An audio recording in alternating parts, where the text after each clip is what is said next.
You know what made this day even better, right? I just looked out the window and the snow is not sticking.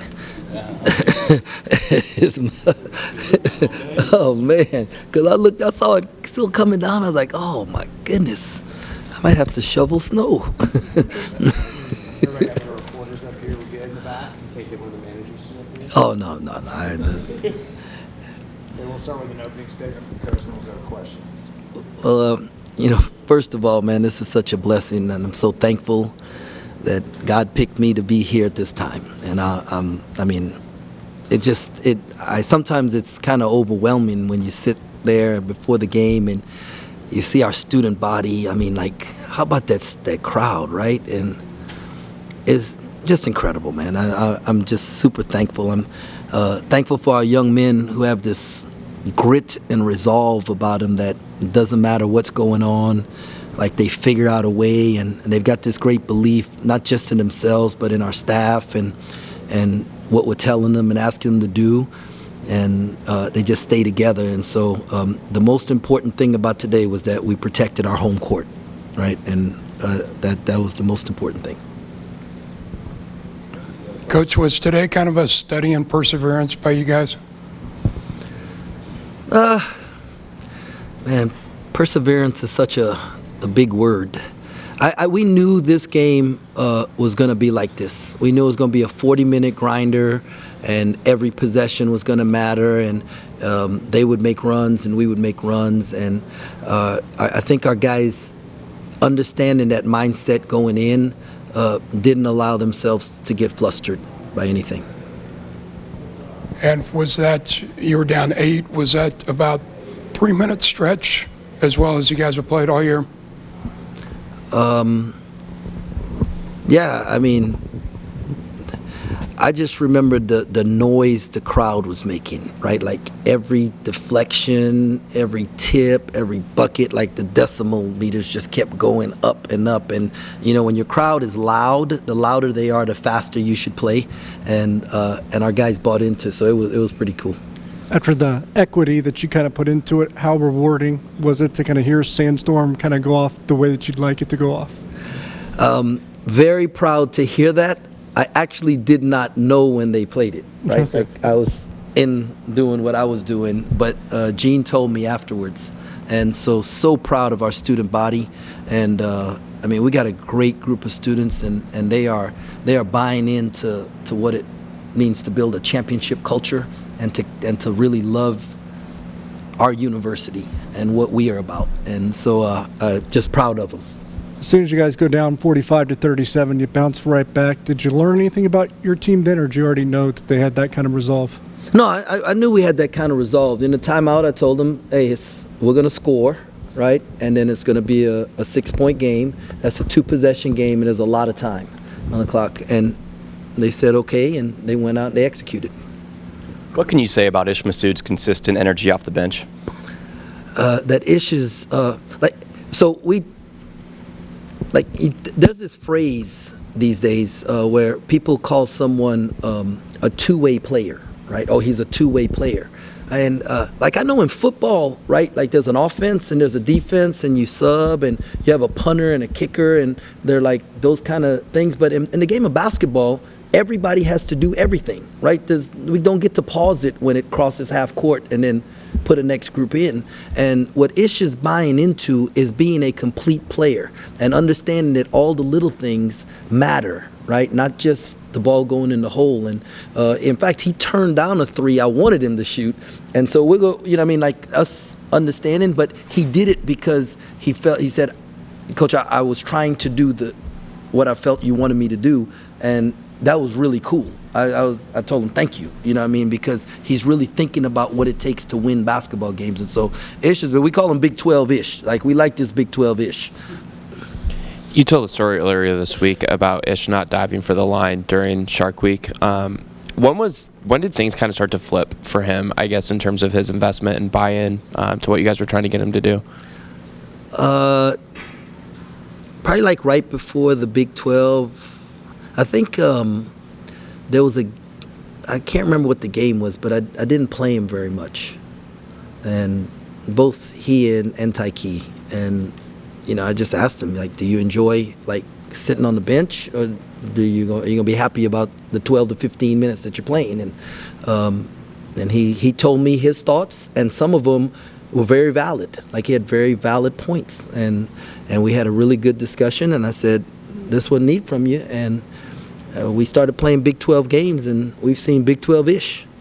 How important is it for you to be able to establish those kind of conversations in your first year with someone like Ish?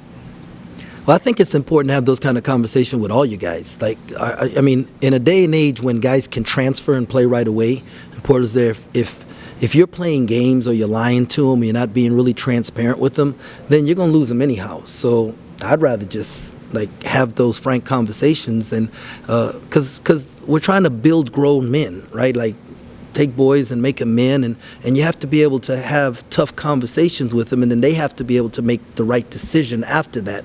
And for some people, it's pack your bags and leave, right? But then when you're a husband, right, and things are going bad at the house, right, what you gonna do? Pack your bags and leave?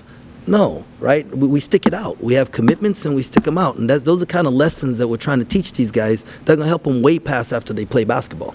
And to see Ish respond and continue to commit to what you guys were trying to get him to do, what's that say about his character? Well, I knew Ish was a high character guy all along, right? I mean, he's very devout in his faith, and I'm so I'm thankful for that on our team, and he's trying to do the right things. I think he just didn't know, right? Or he valued some things more than another, and we just all had to figure out what we value together. We've seen you wabash on the court. What led you to take the next step and hop into the stands? Well, because everybody's been making fun of my dancing, right? Like, I was a really good dancer at some point in time, but all they see is me doing the wabash by myself.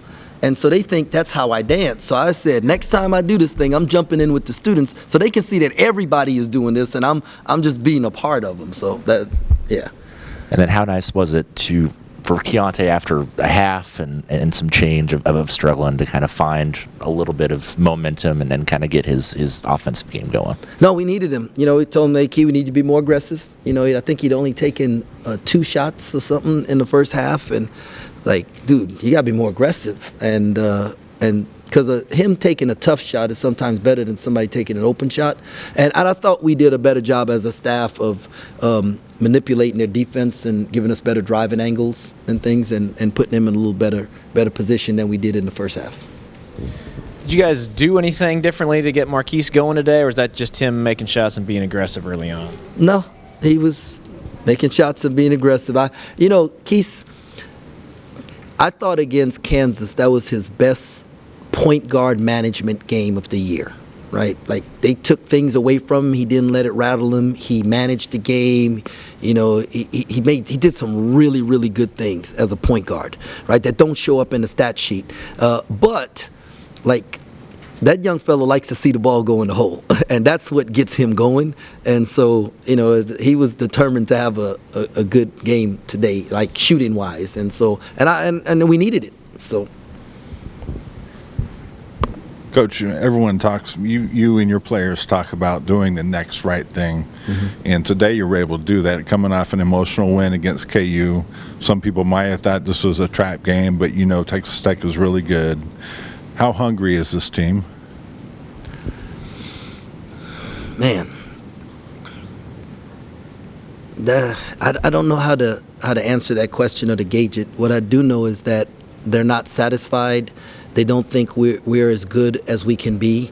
They understand every day we keep getting better, and they really love basketball. Like, I got a group that really loves basketball, and I have to monitor their time in the gym to make sure that we have legs. And so,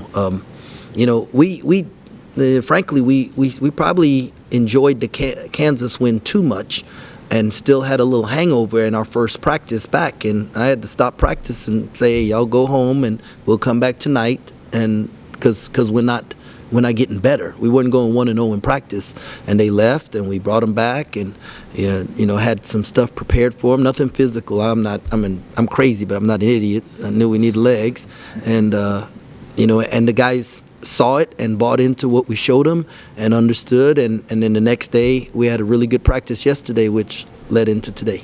And just what kind of dogfight is the Big 12? You're talking about, like, when we were picked 10th in the league, I said, well, heck, all 10 teams in the conference are going to the NCAA tournament, because I thought we were an NCAA tournament team. And so, that's what, like, there are 10 teams in our conference that could go to the NCAA tournament, good enough to go to the NCAA tournament. And every night you're going to be in a battle, and the game is going to be different. Sometimes it's going to be up and down. Sometimes it's going to be a slower pace. Sometimes, it's going to be one thing or another, and you got to be able to adjust and then not let one loss beat you twice, right? And be able to move on. This is a team you're on the verge or nearing top 10 ranking for the first time in a decade at K-State. You were picked 10th at the start of the season. How motivated did that make you guys? Not at all. Not at all. The rankings, like, don't matter at all. It matters to our fans. It's good for recruiting, and stuff like that. But, like, for this team, right, that's not what we're about. It's the ranking at the end of the season that matters. Thank you.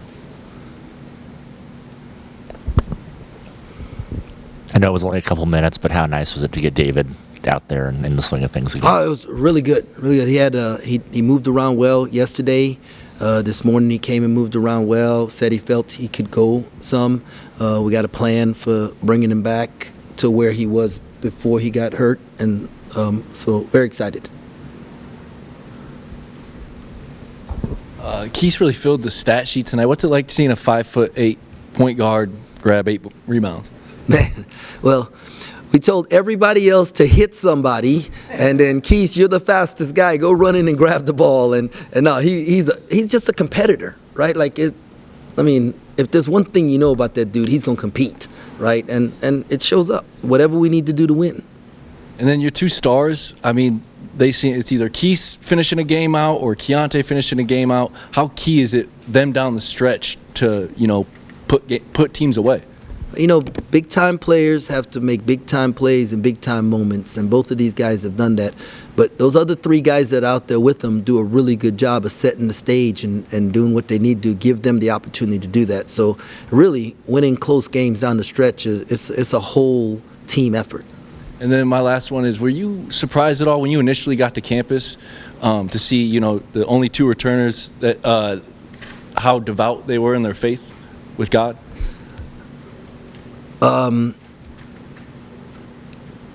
Yeah, because I didn't really know them. I knew they were good kids, though. And it didn't take long to figure out that, they're good kids and what's important to them, because I had conversations with them early. And I think that's why we meshed. We gelled so quickly, because it's something that's important to all of us, regardless of what our faith is. You don't mind me asking, do you guys ever go to church together?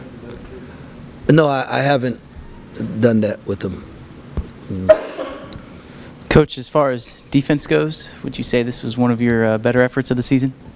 Yeah, the numbers say it was. I don't know. Like, I think our first shot defense all year long has been really good. We got to figure out how to limit second chance opportunities, and that's going to be the next thing. We're cutting down on our turnovers. We had 3 of them at the end that were just dumb, right? And probably I should have done something different with that. But so I felt like we could play this game with 11 or less turnovers, and but we have to make an improvement on the defensive glass. And then limited Fardaws down there to 6 points today. He's widely recognized as one of the better big men in the Big 12. After the performance you guys had against Eddie Lampkin and some of these other big guys, is it kind of nice to see that starting to figure out that area of the defense as well?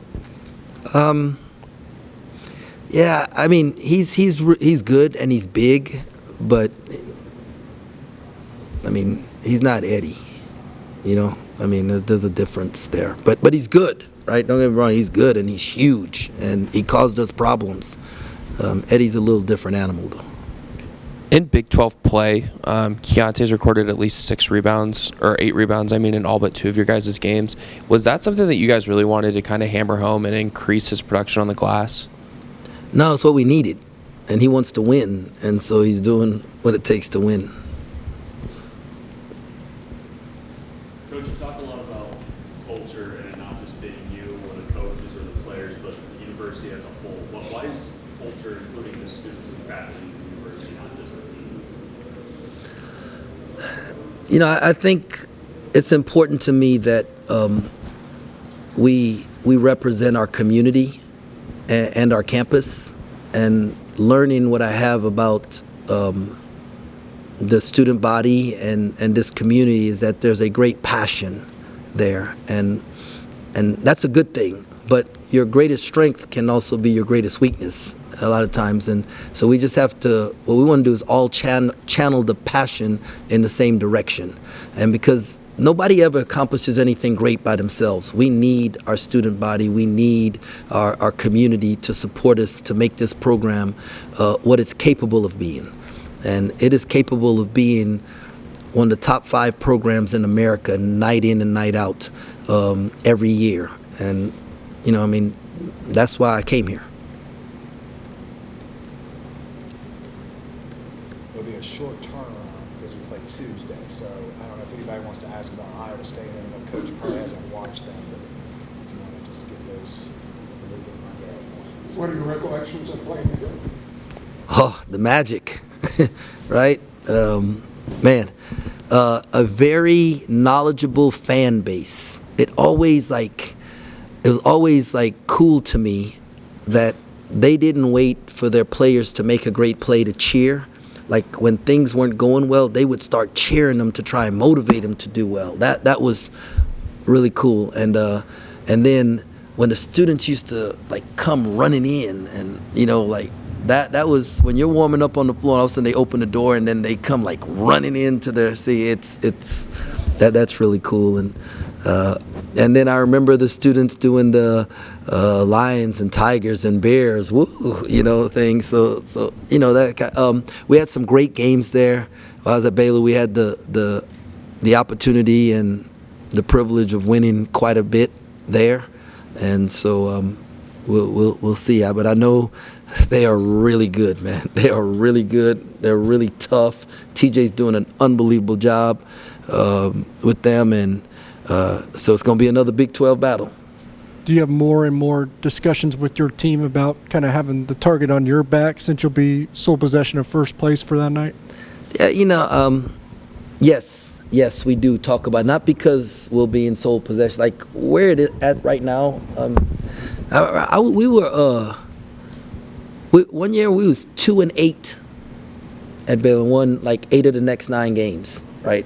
And I'm going to the NCAA tournament. And then one year we were like 4-1 or something, and then lost like 10 of 11 or something, right? So like where you're at right now doesn't matter. It's like, what are you going to do next and the next thing? So, but the fact that other teams prepare for us differently, right? Their players are more focused.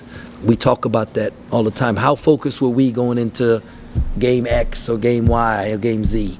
And they'll say very focused, and I say, well, now they are doing that for us. So we have to raise our level of focus because the coaches don't have to motivate them when you have a number in front of your name. Anything else? Okay, thank you, Coach. All right, thank y'all. Go Cats.